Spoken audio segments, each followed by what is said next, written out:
Hi, we're up for our second routine. This is going to be a cuff bracelet. I call it a capture pearl cuff bracelet. We'll be using the 3D bracelet jig, some ancillary tools, and this 14 gauge wire. So you'll use approximately 17 inches of this wire. I like to use the wire straightener. Just wrap this around and pull the wire through. Get the wire nice and straight so there's no little problems with it. And then we bend. The tool needs to have 4 pins placed. 2 at about midsection of the jig, and then 2 additional ones at an angle off of the original 2. So you're going to bend the wire underneath and through each one of these pegs, just like this. Make sure those aren't messed up there. And then you hold the wire and then bend this straight down, just like that. And you can bend this one straight down like that as well. Then with the flush cutter, cut these off at about equal, and then remove this form. So this is the form where we're gonna catch our pearls.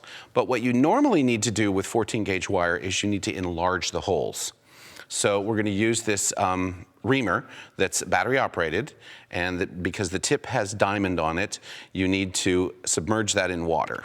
So you just place the tip into the pearl and take it down into the water and just go back and forth and let the spinning do the cutting. The speed at which this travels will get this nice, and it'll open up the hole. And you can see there's some of the pearl material that drops down in there. So it doesn't take very long to get that done. Once it's done, then the pearls should slide right onto the wire and go all the way down. So you're going to place one on first and then bend the wire back in the same direction as the other side of this curved wire, just like so. Just hold on to it, and you want this to stay on the same plane here. And then take another pearl, hopefully a matching one, or not matching. It doesn't really matter what you do here. This is where you can get your creative juices going. Yeah, these have already been reamed, so it's ready to go. And just adjust that, make sure you're here. Now we're going to go back to this, and we're going to use the side just like this. We're going to place this right here, because we need to get this curve the same as the first one. And then flip this over and do the exact same thing here.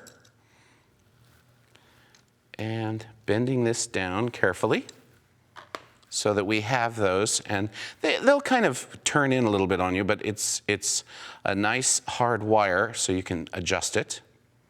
Just bring this out here. Make sure you have it approximately on the same length.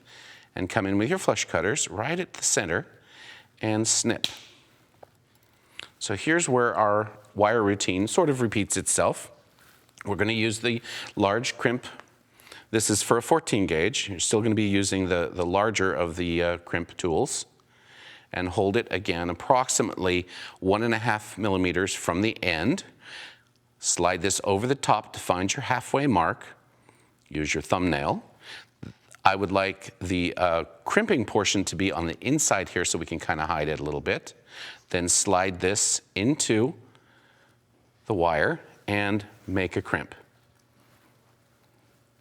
And I had my tooth down, so this is going to be out. So we can slide the other side in, grasp a hold of here, make a nice crimp. And now we've got the basic form. That's called a cold connection, by the way, and that it's very, very sturdy as long as you've got the wire in about halfway, and once you make that crimp, it won't pull out. So for this bracelet, you could do many different things. What I'm going to do is I'm just going to grasp it, squeeze this in a little bit, and just twist about 1.5 times. And then on the other side, I'm going to reverse the twist so that we get 1.5 times the other direction. Now, all we have to do is bend this in to form our cuff bracelet. Just keep it More smaller bends are always better on the wire than large single bends. So once you've got it to shape, then this bracelet's ready to go. Another example is this bracelet here that I used some of the braid wire to go around the outside instead of doing the twisting.